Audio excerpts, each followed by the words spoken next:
Okay, you'd think that we were done, actually, because we've gone through all of the different types, but there's still the notch possibility, which is the high pass and the low pass. So let's have a listen to that.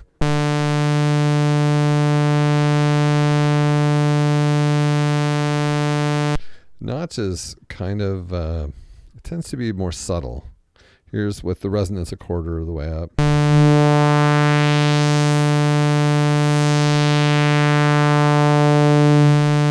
I've dealt with some filters that when you start getting into resonance with the notch, it ends up, I don't know, affecting it in a way that makes it less useful, but it seems to be the opposite in the case of the Taiga.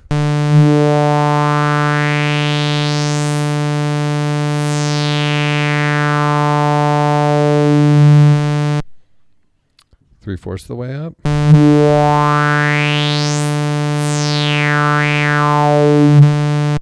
All the way up.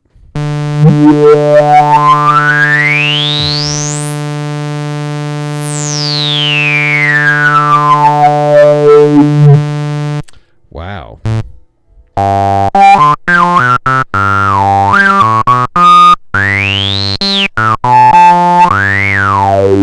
That was really interesting.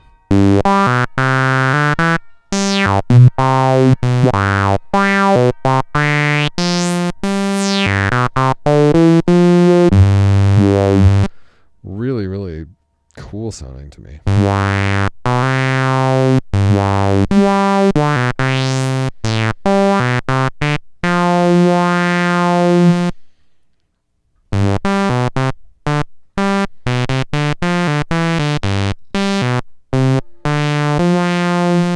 And then all the way, no resonance.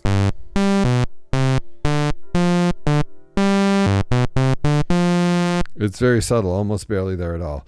Okay, so you'd think we'd be done now, right? Well, no, because there's one more. And that's like all of them? Or no, it's a randomly selected filter type. And I don't know when the random selection takes place, maybe with note iterations. I guess we'll find out. Yep. Each time you play, you're getting a randomly chosen filter.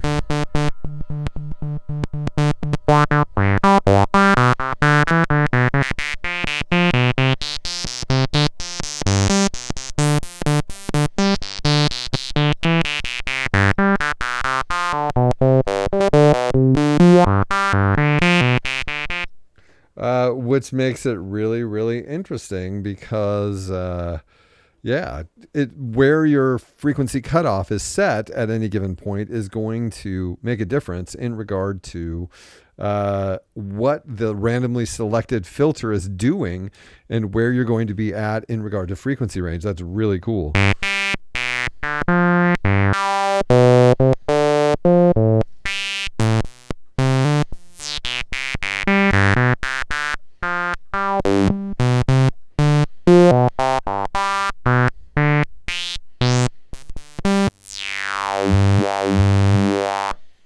Wow. Okay. So yeah, you have a lot to work with here.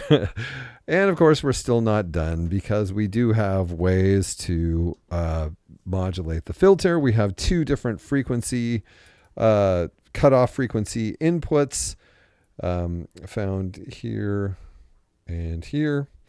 And the first one is controlled by this knob, which is currently normal to LFO. So if we turn it up,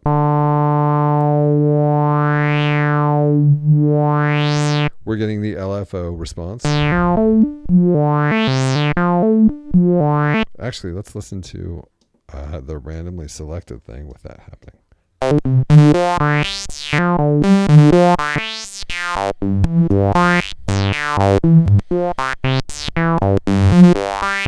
Okay, that's pretty cool. Anyway, and of course, whatever you input into the frequency 1 input will be controlled by this attenuator, or basically volume knob. The more you turn it up, the more it's going to affect the filter cutoff point. Whatever you have plugged in there, we're getting basically the effect of whether if you had plugged the LFO in there, because it is normal to the LFO. And of course, that normaling connection is broken the minute you plug anything in there to modulate the filter.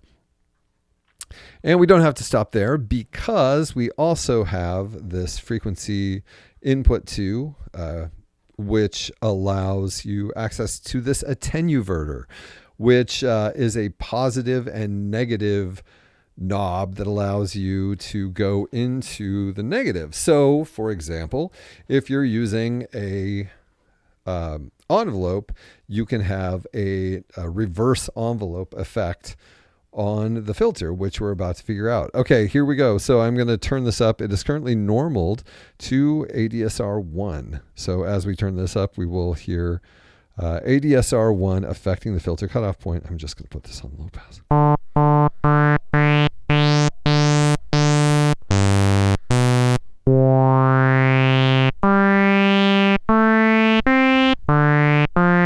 And of course, that normalization can be broken if you plug something into this frequency input to some other modulation source, but it serves to demonstrate the attenuverter really well, so I'm going to keep it there for now. Okay, and if we turn it to the left, you're going to get a negative envelope.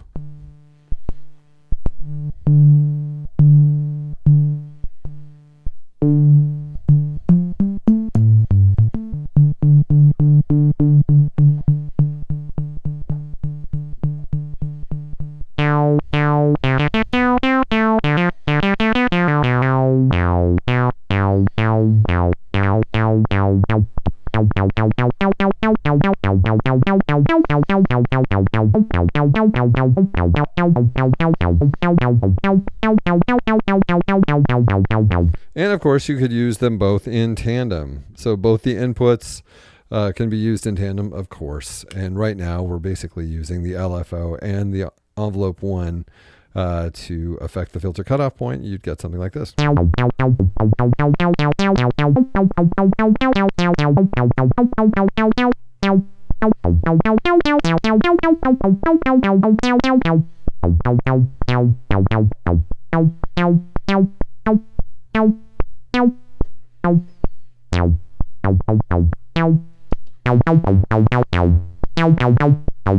Right now I've switched it so that we're using the low pass and the band pass simultaneously.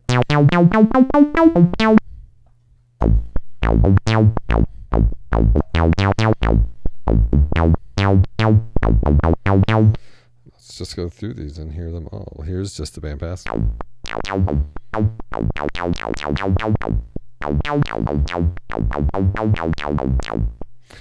Let's go on to band pass and high pass.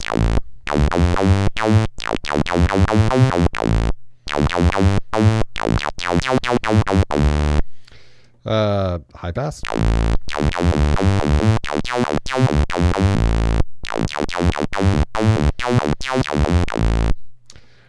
Notch.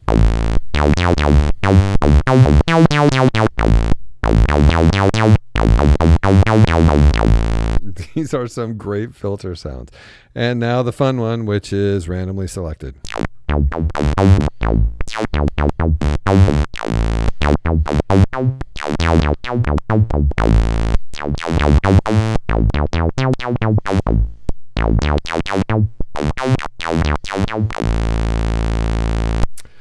Wow. Okay. So, and of course, since this is modular, there's all kinds of things that you could be plugging into the frequency cutoff modulation ports and getting all kinds of incredible outcomes, infinite outcomes. But basically, this is how this the filter in this synthesizer works and sounds. And I gotta say, I know I've already said it, but like that is such a smooth, creamy, rich, full sounding filter, very vintage sounding. And also, unlike vintage synths, it's very controlled, it's very measured, it's very smooth. So you kind of get the best of both worlds in this, in regard to like having vintage sounds, but like modern, high quality control. I don't know. Anyway, that is the filter found on the Pittsburgh Modular Taiga.